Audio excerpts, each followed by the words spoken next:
Banner के नेतृत्व में इस एक दिवसीय धरना का आयोजन किया गया है। आयोजनकर्ता युवा कांग्रेस के जिला अध्यक्ष हम सबों के प्रिय छोटे भाई इरशाद अंसारी जी, कार्यक्रम के संचालनकर्ता विजय बाबू, इस कार्यक्रम में वास्तविक रूप से ओज और तेज का प्रवाह करने के लिए बहुत ही क्रांतिकारी रूप से जो हम लोग को संबोधित कर रहे थे भाई प्रभाकर झा जी, प्रमोद बाबू, बलराम बाबू, महेश बाबू, आदरणीय नारायण पांडे जी, आदरणीय श्रीमती बेदामी देवी जी, श्याम सुंदर बाबू, विश्वजीत जी, मनोज जी, सुरेंद्र बाबू, रामजी बाबू, सत्येंद्र बाबू, नितिन जी और प्रभाकर बाबू और उपस्थित सभी मीडिया के साथी, और जहां तक मेरी आवाज जा रही है, ये कार्यक्रम का आयोजन और आयोजन में हो रही बातें, ये कोई एक संस्था, एक पार्टी या एक व्यक्ति विशेष के लिए नहीं है। ये मुद्दा राष्ट्र कल्याण से जुड़ा हुआ है, लोक कल्याण से जुड़ा हुआ है। कहने को हम सब लोकतंत्र में हैं, लेकिन वर्तमान केंद्र सरकार लोकतंत्र से तंत्र को प्रभावी बनाने के लिए लोक कल्याण के सारे मुद्दे को समाप्त कर दिया है। जहां लोक की भावना निहित होनी चाहिए, जहां कार्यों का निष्पादन लोक कल्याण के लिए होना चाहिए, वहां से लोक को समाप्त कर दिया है।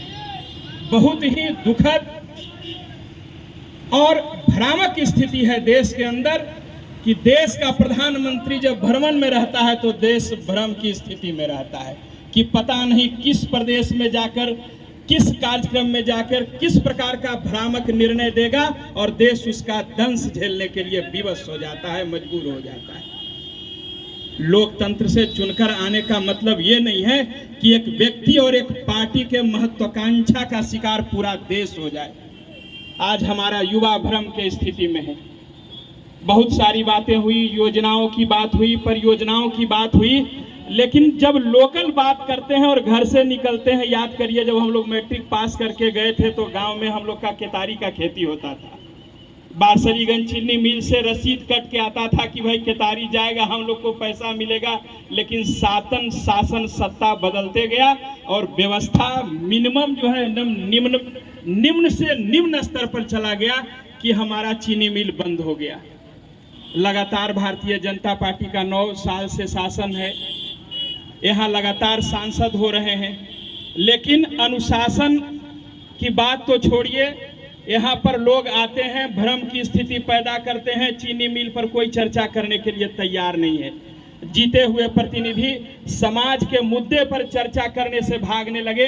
देश का प्रधानमंत्री अगर देश के मुद्दा से भागने लगे, प्रदेश के मुद्दा से भागने लगे, युवा के रोजगार के मुद्दा से भागने लगे, तो देश के विकास के लिए इतना बड़ा बाधा, इसको हम लोग को उखाड़ कर फेंकना होगा।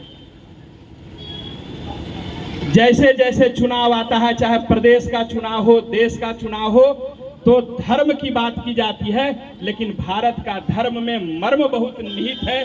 हम लोग मर्म, धर्म के साथ मर्म को मानते हैं और हम लोग धार्मिक भी हैं और मार्मिक भी हैं। इसके लिए किसी भी प्रकार के भ्रम की जरूरत देश में नहीं है।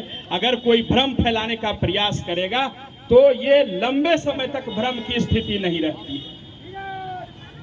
और कई प्रदेशों में चुनाव हुआ, देश में चुनाव बहुत नजदीक है। हम सब लोग से यही कहेंगे कि लोकतंत्र की स्थापना के लिए हम सबको जन की बात करना होगा, गण की बात करना होगा।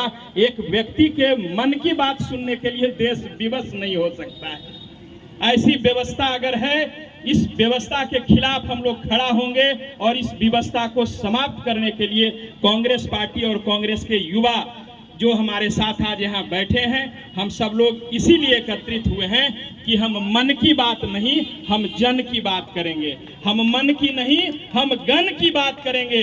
हम किसी एक व्यक्ति के महत्वाकांक्षा का शिकार होते हुए देश को नहीं देख सकते।